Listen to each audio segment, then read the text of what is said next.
महात्मा गांधी ने, कहते हैं महात्मा गांधी के बारे में, महात्मा गांधी पूरे देश के पिता तो बन गए, राष्ट्रपिता तो बन गए, लेकिन एक अच्छे पिता नहीं बन पाए। ख्याल में है ना? क्यों?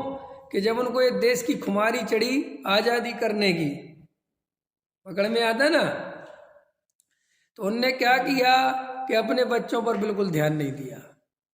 अपने बच्चे जी रहे, मर रहे, पढ़ रहे, लिख रहे, क्या हो रहा, कुछ छोड़ ही दिया, सब छोड़ दिया, बच्चों को ऐसे ही छोड़ दिया। समझ में है ना? तो कहते हैं कि उनके बच्चे कहते थे भले ही वो राष्ट्रपिता हों, लेकिन हमारे लिए अच्छे पिता नहीं है। तो अब महात्मा गांधी ने एक तरफ तो राष्ट्र के लिए सारी ताकत लगा दी और बच्चों को छोड़ दिया, तो बहुत बढ़िया काम है ना, ये तो बहुत ही बढ़िया काम है। सब कितना बढ़िया कहते, सुनो, कहते ये भी बढ़िया नहीं है। तुम्हारा बढ़िया का अर्थ होता है कि कोई हमारे लिए मर जाए और दूसरे को छोड़ दे तो बढ़िया। क्यों? हमारे पैसा दे दे और जमाने के खा जाए, हमारे लिए तो बढ़िया है। ऐसे कई लोग होते, हमारे तो पैसा मिल गए कि नहीं यार वो आदमी तो बहुत बुरा है, नहीं नहीं हमारे तो समय पे दे देता है, हम तो जो माल देते हैं हमारा तो समय पे पैसा आ जाता है। अब दुनिया के लिए बुरा होगा तो होगा, हमारे लिए तो बहुत अच्छा है। तो जगत का तो अच्छा बुरा अपने स्वार्थ से चलता है। ऐसे ही हमने धर्म के क्षेत्र में भी कि साहब ये बहुत बड़े धार्मिक आदमी हैं, कि क्यों?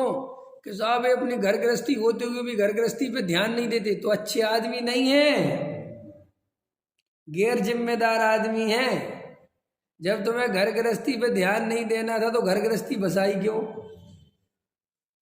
बोलो। और अगर इतने ही बैराग आ गया तो घोषणा करो, छोड़ो पत्नी, छोड़ो घर, जाओ अपना निकलो, सीधे बनो, अपने मुनिराज बनो।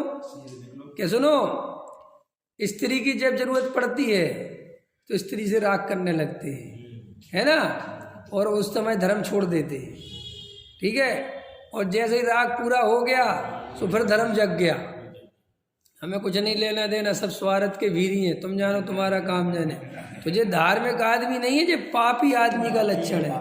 भले ही वो भ्रम से वो अपने को धर्मात्मा मानता हो अथवा जगत उसे धर्मात्मा मानता हो, कि क्यों? कि तू ये छल कपट किसके सार कर रहा है? ऐसा ये धर्म ये सिखाता है कि अपने बाल बच्चों को, घर गृहस्थी को, उसका उपयोग तो करो, और उसके काम की बारी है, जिम्मेदारी की बारी है तो हम तो अपने में रहते हैं, हमारे बस की नहीं है सब झंझट। ऐसे नहीं होता। ये तो सज्जनता की भी निशानी नहीं है, धर्मात्मा की तो छोड़ो। लेकिन ऐसे बहुत आपको धार्मिक आदमी मिल जाएंगे, आए दिन आपको देखने मिलेंगे। ख्याल में है ना? घर गृहस्थी बेकार होती चली जा रही है और वे समाज में धर्म का डंका बजाया जाए। कोई पूछ रहा आपके घर की हालत, तो अरे घर है ही नहीं। ख्याल में है ना? और इतने में समाज वालों ने दो बातें कह दी, वापस घर में पहुंच गए। हैं? समाज वालों का कुछ होता थोड़ी है भरोसा है, कब क्या कहते, समाज तो समाज ही है। इसलिए जैन धर्म में ना तो ऐसे वैराग्य की वैल्यू है, ना ऐसे त्याग व्रत की वैल्यू है, ना ऐसे घर छोड़ने की वैल्यू है। जैन धर्म बहुत व्यवस्थित धर्म है। जैन धर्म 7वीं प्रतिमा, 8वीं प्रतिमा, 9वीं प्रतिमा, 8वीं प्रतिमा, 9वीं, 7वीं प्रतिमा तक तो कमाने की बात करता है।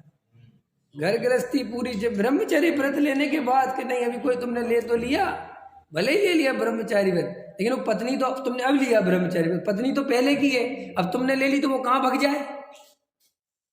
नहीं समझ में आया? अरे भाई, जैन धर्म जैसा दर्शन कहीं नहीं मिलेगा। ऐसा दर्शन जैन दर्शन नहीं सिखाता कि एक इंद्रिय जीव की रक्षा करो और संगी पंचेंद्रीय जीव को दुखी करो। ये जैन धर्म नहीं है। क्या कहा मैंने? ऐसे बहुत धार्मिक लोग हैं, एक इंद्रिय जीव की रक्षा कर रहे हैं और उनके निमित्त से संगी पंचेंद्रीय बेचारे दुखी हो रहे हैं, और उनको समझाते तुम अपने मोह से दुखी हो।